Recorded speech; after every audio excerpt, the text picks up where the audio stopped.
Tunde Ajayi was raised by godly parents who groomed him in the ways of the Lord. He was obedient to both his parents and teachers in school and in church. He was respectful to everyone, both old and young.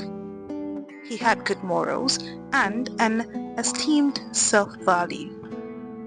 Tunde had important rules that guided his path. There was time for everything. He never missed his morning devotions before preparing for school. When in school, Tunde would either be in class, cafeteria, or library. He had just one friend whose name was Kunle.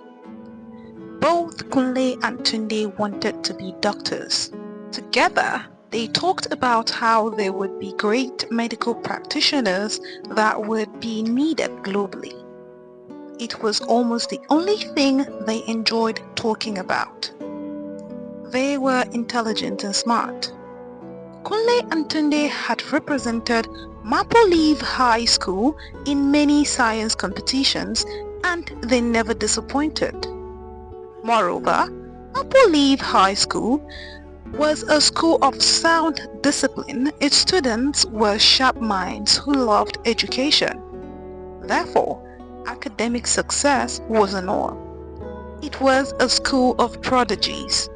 However, during Tunde's first grade in the senior year, Tunde's father's workplace transferred him to another city and they had to move to the new city. Tunde also had to change schools. One of the best schools among the ones that Tunde's parents could afford in the new city was Brookstone High School. Apparently, Tunde missed Kunle so much. Because they had become apart, all they could do was just phone calls. And he also missed his former school of excellence for a school he didn't know what to expect of them. On the day he arrived at Brookstone High, Tunde didn't notice much except the students' laxity towards education. But they loved glitz and glamour. In fact, they celebrated it. He also observed three friends, Jake, Samuel, and Tiara. They were called the Bling Trio. They were the richest among all the students at Brookstone High. The Bling Trio were celebrated like superstars. Because of their extravagant lifestyle and the parties they've hosted over the years, they remained unbeatably the best. These three friends called the shot at Brookstone High. Everyone wanted to be like them or be noticed by them. Tunde didn't pay much attention to that because he was simply focused on getting to bond with the new environment. It's been a week and nothing much was interesting to Tunde. The few intellectuals of the school were behind the scenes. Nobody celebrated good morals, intelligence, or extracurricular activities like sports, debate, quizzes, or arts. Their attentions were all on the blings. Tunde wasn't exactly cool with that, but he didn't want to pressure his parents who were also trying to blend in with the hassles of the new city. However, one day, during break hours, Tunde was getting ready for the cafeteria when he felt someone tap his back. "Yo dude, you mind doing lunch with us?" Tunde turned and saw Jake, Samuel and Tiara. They were the ones asking him out for lunch. He joined them because he didn't think much of them, and he didn't intend to make friends with them either. "It's just a lunch," he said to himself, and they left. At first, it was harmless. They sat together at every lunch, and they gave Tunde fashion tips, which didn't mean anything to him, but he was enjoying their company because they were funny.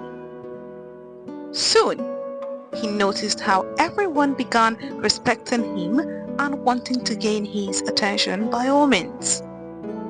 Some of the students would tell him, "Guy, You are lucky to be chosen by this clique. Do you know how rich they are? And some would say, you're a big boy now. Subtly, those praises began getting to his head. He became eager to maintain the Bling trio as his friends. To him, he thought it'll be just the school hangouts. But slowly, they began inviting him to parties, which led to him staying out later, sneaking around the house, and soaking in the attention. Soon, things began going out of hand as Tunde started skipping classes and no longer paid attention to his books. Everything Jake, Samuel and Tiara asked Tunde to do, he did them without objection, just so he could belong to their group. Though he knew he was losing himself in it, he was afraid of disappointing the great trio of Brookstone High. Since their influence, he had been suspended from school several times. Tunde's parents were displeased. They continually spoke the word of God to him. Sometimes they punished him and they prayed for him fervently too. They told him true life stories of people that took the same path as he was doing and ended up useless in future. But Tunde was enjoying the spotlight. During one of their numerous parties, the trio took Tunde to their inner chamber, a place where they had never taken him to since they started hanging out with him. "Welcome to the chamber," Samuel said to Tunde, patting his shoulders. "Chill, bro," Tiara said. "Where is this?" Tunde asked. "It looks dimly and dark. What's happening here?" he said curiously to them. "Good question and smart observation," Jake said.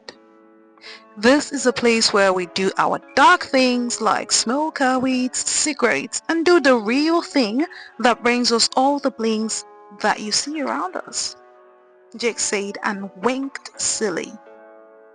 Immediately, Tunde's heart started panting. He already knew without being told that whatever went on there was something very bad, especially with the laptops he saw. He had gotten the memo. They were cyber criminals. "Don't tell me that those rumors about you guys are true," Tunde said, sounding fairly curious. Samuel chuckled. "What rumors?" he asked. "Are you guys doing Yahoo?" Tunde asked them, looking perplexed. "Come on, that name is outdated. All we do here is soft work. And looking at you, this business would look good on you. You're smart, you know," Tiara responded, passing him a weed to smoke. That was the first time he was ever asked to try smoking. Instantly, something struck Tunde, and he asked himself, "Tunde, who really are you?" He had no answers to that. All he remembered was that before the Bling trio's influence, he always affirmed to himself that he would be a great medical practitioner, one that would discover solutions to health challenges yet undiscovered. But now, he had deviated. Tunde had become something he despised so much. A waste to the world. A complete waste. Adding smoke into it would make him a madman.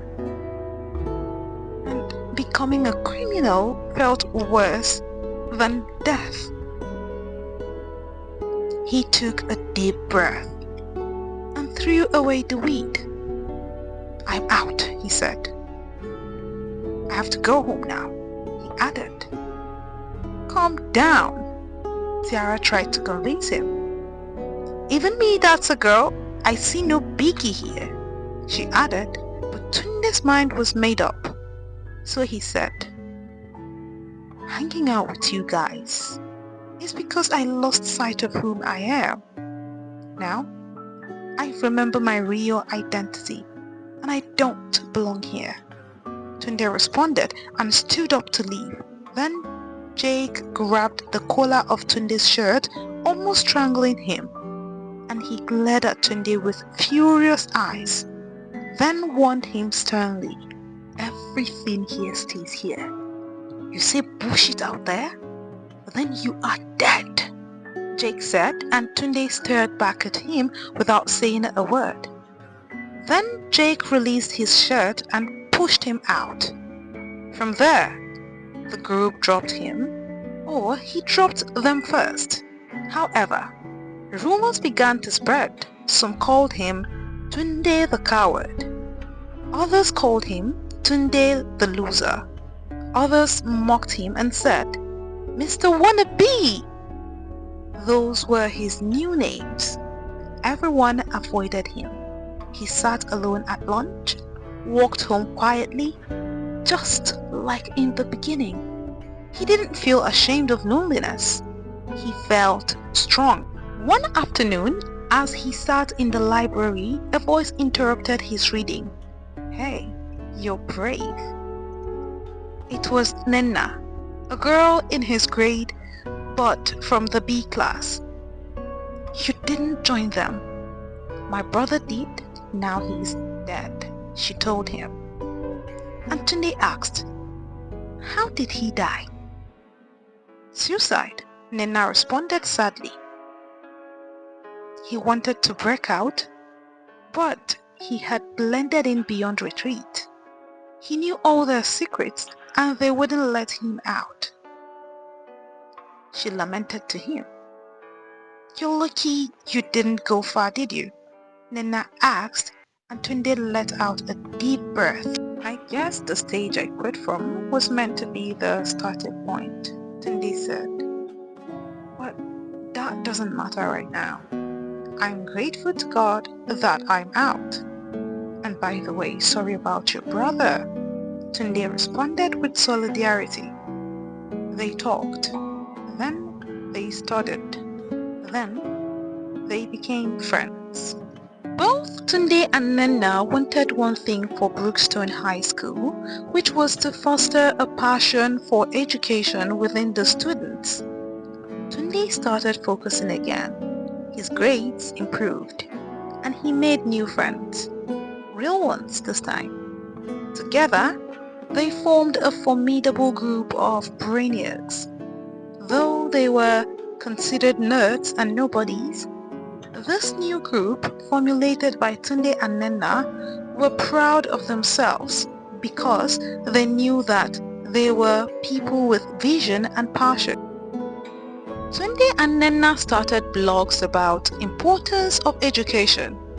They would go to those who were educated and already making impacts in society, interviewed them, and would write blogs on those people's experiences and success journey. Gradually, their small blog site began growing rapidly. Parents loved to show their children Tunde and Nenna's blog. From there, they began earning some cool money too. They won several awards as teen bloggers, which made them popular and rich. Even Brookstone High started to celebrate them. Students who once despised them for being brainiacs began admiring them. For years, Brookstone stopped attending inter-school activities because they didn't have students who would represent them. However, Tunde and Nenna helped many students to discover what they could do and the ones they're good at. In no time, Brookstone High School got back on track. Footballers, athletes, basketball players, baseball players, spoken word stars, drama stars, painting geniuses, debate experts, quiz gurus, and more all began to rise. Brookstone High could go to competition and win. Education once again became the pride of the school. all thanks to two people whose visions were born out of a toxic experience and the desire to make a change. By their finals, the Blink trio got apprehended for their criminal acts while Tunde and Nenna continued to be a figure to be emulated. Years after they had become the people of their dreams, Tunde and Nenna could stand at the stage of a large crowd and say that you can make a change. Let it begin with you, because you can be the change.